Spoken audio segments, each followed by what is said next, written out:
ప్రభువును ప్రియ రక్షకుడైన దేవుని పేరిట మీ అందరికీ శుభాభివందనములు తెలియజేసుకుంటున్నాను.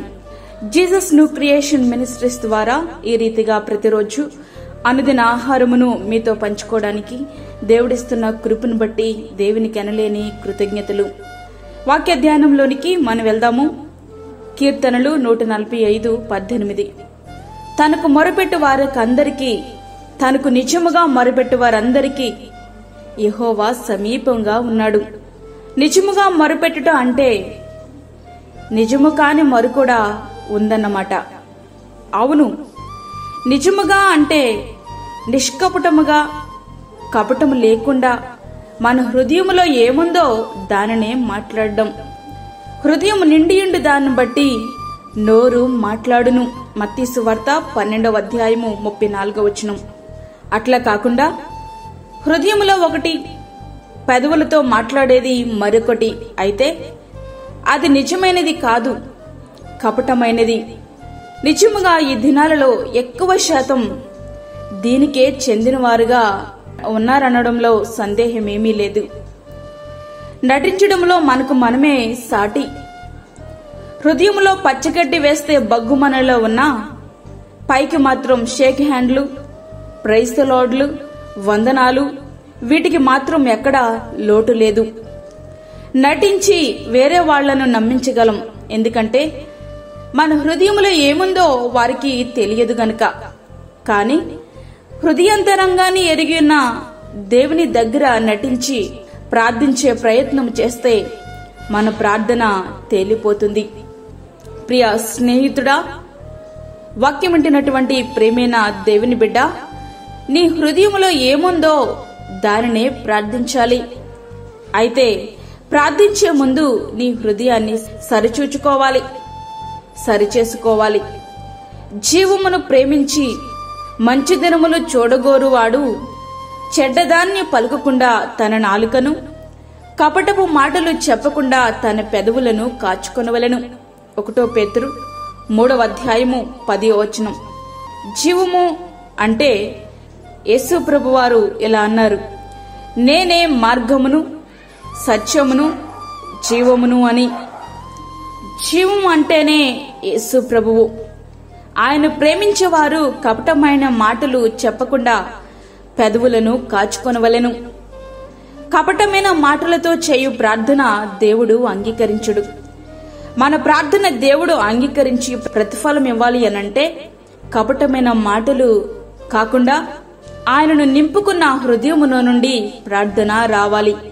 అందుకే దావీదు గారు ఇట్లా ప్రార్థిస్తున్నారు, యెహోవా న్యాయమును ఆలకించుము, నా మొర అంగీకరించుము, నా ప్రార్థనకు చెవియగ్గుము, అది కపటమైన పెదవుల నుండి వచ్చినది కాదు. కీర్తనలు 17:1.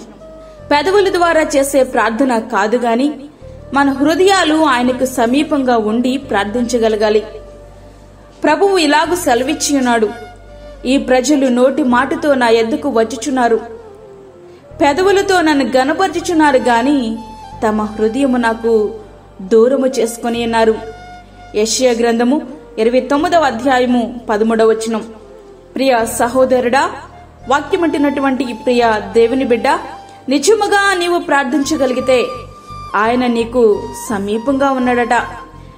ఆయన మనలో ఎవ్వనికి దూరంగా ఉండేవాడు కాడు. అపోస్తలుల కార్యములు 17:27. దేవుడు మనకు ఆశ్రయదుర్గమై ఉన్నాడు. ఆపత్కాలములో ఆయన నమ్ముకోదగినటువంటి సహాయకుడు. కీర్తనలు 46:1. ప్రియ స్నేహితుడా, నీ సమస్య ఏదైనా కావచ్చు, నిజముగా నీవు నిష్కపటమైన హృదయముతో ప్రార్థించగలిగితే ఆయన నీకు ఆశ్రయమై ఉంటారు. ఆపత్కాలములలో సహాయుడై ఉంటారు. మన ప్రార్థనలకు ప్రతిఫలము రావాలంటే అది మన మీదే ఆధారపడి ఉంటుంది. మన ప్రార్థనలకు ప్రభువు చెవియొగ్గి విని జవాబిచ్చే విధంగా మన జీవితాలను సరిచేసుకుని ఆ తర్వాత ప్రార్థిద్దాం. దేవుడిచ్చే ఆశీర్వాదాలు పొందుకుందాం. అట్టి కృప ధన్యత ప్రభు మనకి అనుగ్రహించునుగాక. ఆమేన్. వాక్యం విన్న ప్రియ దేవుని బిడ్లారా, ప్రార్థనలో ఏకీభవించండి. పరిశుద్ధుడైన తండ్రి, ప్రేమగల యేసు ప్రభువా, శ్రేష్టమైన మరి యొక్క దినము మా జీవితంలో మీరు అనుగ్రహించారు. నీకు వందనాలు. ఈ దినమంతటి కొరకు మీరు మమ్మల్ని సిద్ధపరచండి ప్రభువా.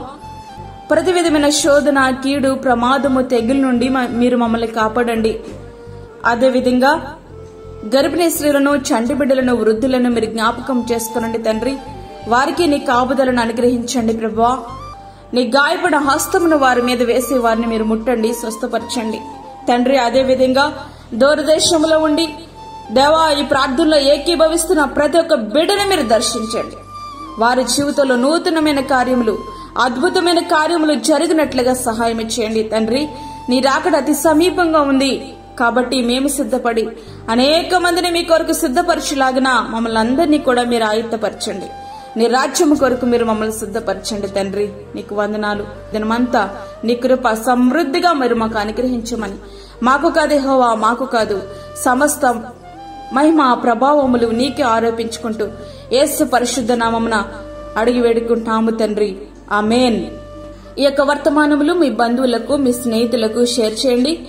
దేవుని పనిలో మీరు కూడా పాలిభాగస్తులు కండి. అదేవిధంగా మీ ప్రార్థన అవసరతలు మాకు తెలియచేయండి. మా ఫోన్ నంబర్ 9177377559. దేవుడు మిమ్మును మీ కుటుంబమును దీవించునుగాక. ఆమేన్. దేవుని సేవలో మీ సహోదరి అన్నమణి సాల్మన్.